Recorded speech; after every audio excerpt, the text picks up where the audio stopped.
Այսօր մենք զրուցելու ենք ներքին գործերի նախարարության միգրացիա եւ քաղաքացիության ծառայության ղեկավար Նելի Դավթյանի հետ։ Այս պայն ես կընթերցեմ մեզ եւ նաեւ ձեզ ուղղված հարցերը, որոնք եւ ուղարկում են քաղաքացիների կենտրոնական ընտրական հանձնաժողովին եւ համոզված եմ նաեւ ՆԳՆ միգրացիա եւ քաղաքացիության ծառայությանը։ Առհասարակ ինչ ընթացակարգով է իրականացվում քաղաքացիների հաշվառումը։ Մենք ունենք փաստացի բնակության հիմքով անձին հաշվառելու հնարավորություն եւ ունենք սեփականատիրոջ թույլտվությամբ սա անպայմանական անվանում ենք մշտական հաշվառում։ Խոսքը հետեւյալի մասին է, եթե ես չունեմ սեփականության իրավունքով ինձ պատկանող բնակելի տարածք կամ չկա որևէ անձ, ով հանդիսանում է որևէ բնակելի տարածքի սեփականատեր եւ կտա իր գրավոր համաձայնությունը իր հասցեով մշտապես հաշվառվելու համար, ապա ես հաշվառում ձեռք բերելու համար պետք է լիազոր մարմնին, այսինքն տարածքային անձնագրային ծառայությանը դեկլարատիվ բնույթի դիմում տամ, թե որտեղ են բնակվում։ Համայնքային ոստիկանության ռեսուրսով փաստացի բնակության փաստը հաստատվում է կամ չի հաստատվում, դրա հիման վրա հաշվառումը կատարվում է կամ չի կատարվում։ Ես նշեմ, որ բնակելի տարածքի սեփականատերը ընդ որում, եթե սեփականատերերը մեկից ավելի են, ապա նրանցից յուրաքանչյուր ոք կարող է մեկ դիմումով դուրս գրել հաշվառումից տվյալ տարածքում հաշվառված անձին։ Ընդ որում, եթե սեփականատերը դիմում է, որ երբևէ որևէ հաշվառում իրեն պատկանող տարածքում չկատարվի, մենք պահպանում ենք բնականաբար այդ ցանկությունը հետևյալ տարբերակով։ Եթե լինում է տվյալ հասցեի վրա հաշվառման դիմում, փաստացի հիմունքներով, իհարկե ոստիկանության կողմից հաստատումից հետո, մենք արձանագրում ենք քաղաքը, համայնքը կամ վարչական տարածքը, փողոցը, շենքը, եթե դա բազման բնակարան համալիր է, ապա շենքի համարով ավարտվում է հաշվառումը։ Այսինքն բնակարանը չենք նշում, սեփականատիրոջ դիմումը պահպանվում է, բայց անձնել ունենում է զուգահեռաբար հաշվառում եւ պետությունը որպես հավելյալ տեղեկություն ունենում է ինֆորմացիա, թե մոտավորապես որտեղ է բնակվում տվյալ անձը։ Բայց հաշվառման երկրորդ կատեգորիան հետեւյալն է. եթե սեփականատերը կամ եթե դրանք մեկից ավելին են, ապա բոլոր սեփականատերերը առանձին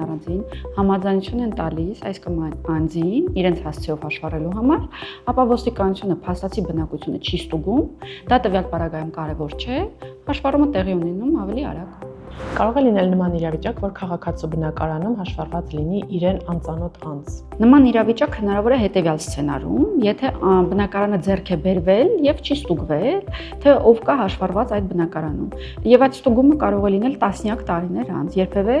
նոր սեփականատիրոջ մտքով չանցնի հետաքրքրվելու, թե ով կա հաշվառված։ Իսկ նախկին սեփականատերերը կամ փաստացի բնակության հիմունքով հաշվառվածները կարող են պահպանել իրենց հաշվառումը երկար տարիներ։ Եթե ինչ-որ պահի բացահայտում է, ուրեմն անձը, որ իր հասցեում կան անծանոթ անձինք, պետք է դիմում ներկայացնի շտկելու իրավիճակը, բայց այլ սցենարով դա հնարավոր չէ։ Այսինքն իմն է բնակարանը, չեմ տվել վարձակալությամբ, բայց մեկ էլ բացահայտում եմ, որ 3 ինչ-որ հաշվառում է տեղ ունեցել։ Սա բացառվում է եւ այստեղ էլ պետք է շեշտադրենք, որ բոլոր են հայտարարությունները, որ կարելի է հատկապես նախընտրական փուլում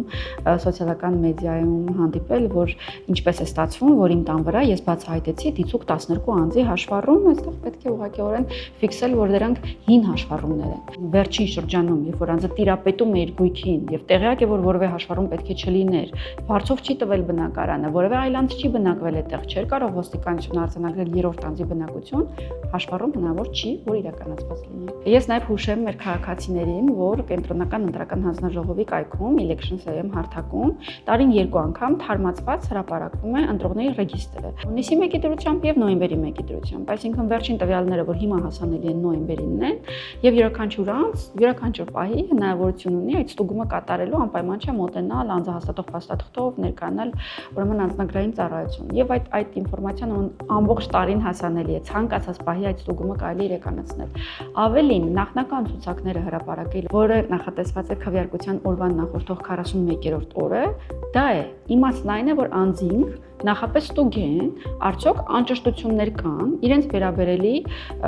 տվյալների մեջ ընտրողների ցուցակում թե ոչ այլապես մենք պարզապես կշրջանցեինք այս կտորը դա նախատեսված չէր լինի որպես առանձին կարգավորում եւ միանգամից վերջնական ցուցակների տրամաբանությամբ կկազմակերպվեին ընտրությունները սխալ է այն մտայնությունը որ նախնական ցուցակներում մարդիկ հայտնաբերում են անճշտություններ եւ թմբկահարում են այս անճշտությունը որպես բացառիկ երևույթ որը պետք է չլիներ նախնական ցուցակը հրապարակել հրապարակելու իմաստը անճշտությունները վերացնելն է, իսկ այդ անճշտությունները չէին կարող չլինել բազմաթիվ օբյեկտիվ պատճառներով։ Օրինակ, անձի մահը արձանագրվել է Հայաստանի Հանրապետության սահմաններից դուրս եւ ուղղակիորեն ոլորտի լիազոր մարմինը չի ստացել այդ մասին տեղեկատվություն։ Հարազատներից, ընտանիքի անդամներից եւ այլն։ Ընդ որում տվյալ պարագայում ոլորտի լիազոր մարմինը քաղաքացիական ակտերի գրանցման գործակալությունը, որտեղից մեզ պետք է գա այդ ինֆորմացիան եւ բնակչության պետական ռեգիստրում արտացոլվի։ Չի եկել, չի արտացոլվել, անձը մնացել է ընտրական ռեգիստրում։ Որևէ կերպ մենք որ չէինք կարող նրան հանած լինել։ Այդ պատճառով էլ նախնական ցուցակները հրապարակում ենք, որ նմանօրինակ իրավիճակները շտկենք։ Չնայած այս մտայնությունն էլ ես առիթից օգտվեմ եւ ցրեմ, որ եթե նույնիսկ մնում է անձը ցուցակում, միևնույնն է, սա ոչ մի բանի մասին է, այսինքն ընտրացուցակում անճշտություն հայտնաբերելը ընտրակեղծիքի մասին չէ։ Ընդ որում անճշտությունների թեմայով պետք է նշեմ, որ եթե երրորդ անձ է